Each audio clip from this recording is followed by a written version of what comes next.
नमस्कार दोस्तों, कैसे हैं आप लोग। उम्मीद करता हूँ अच्छे होंगे और अच्छे से अपनी तैयारी कर रहे होंगे। अब हम बात करने वाले हैं कि जैसे कि सीआरपीएफ, सीआईएसएफ और बीएसएफ, इन तीनों के एग्ज़ाम अब एक लाइन में क्रमांकित हो गए हैं। जैसे एसएसजीडी का कंप्लीट हो चुका है, सीआरपीएफ का 22 फरवरी से लेकर मार्च तक अब दिखा, पहले फरवरी में था लेकिन अब 11 मार्च तक दिखा रहे हैं। और सीआईएसएफ का भी एक नोटिस जारी हुआ था जिसमें हमें बताया गया था कि 11, 12 और 13 ये मार्च को इनका एग्ज़ाम होना है, और बीएसएफ का भी 12 मार्च को एग्ज़ाम होना है। तो इनमें क्या है कि अब आपको एक क्रमानुगत हो गया है तो आपको तैयारी में भी आसानी होगी। इनमें पैटर्न सब में समान ही है। जैसे जो एसएसजीडी का पैटर्न था उसमें हिंदी में थोड़ा बदलाव है, उसके अलावा किसी में कुछ बदलाव नहीं है। तो अपनी एक ही तैयारी से आप 3 एग्ज़ाम आसानी से दे सकते हैं। और कुछ जो को इसमें तकलीफ भी होगी क्योंकि किसी का सीआरपीएफ का सेम डेट को है, उसी डेट को सीआईएसएफ और बीएसएफ का भी है, तो आप एक ही एग्ज़ाम दे सकते हैं।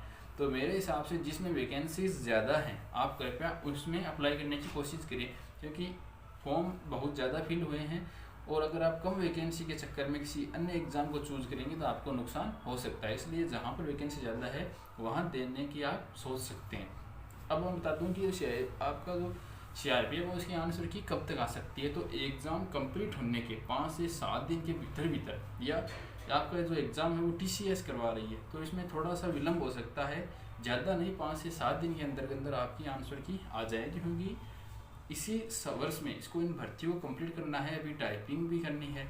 इसमें कुछ बच्चों को फ़ायदा भी होगा, कुछ को नुकसान भी हो रहा है, क्योंकि एक पेपर लंबा चलने वाला है। अब जैसे जिसको 22 को है उसको तो यही नहीं पता कि क्लैरिकल एप्टीट्यूड आएगा या जीके आएगा।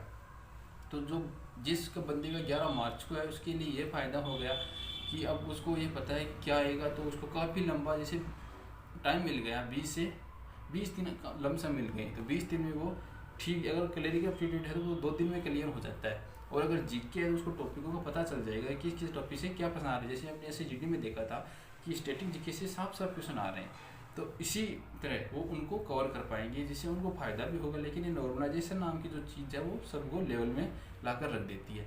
तो आप इसकी चिंता न करते हुए अपनी तैयारी में लगे रहें और क्रमानुगत जिस तरह से एग्ज़ाम चल रहे हैं उसी अनुसार आप भी अपनी तैयारी करते रहें और एग्ज़ाम को दें अच्छे से। तब तक के लिए बाय बाय, धन्यवाद, टेक केयर, थैंक यू।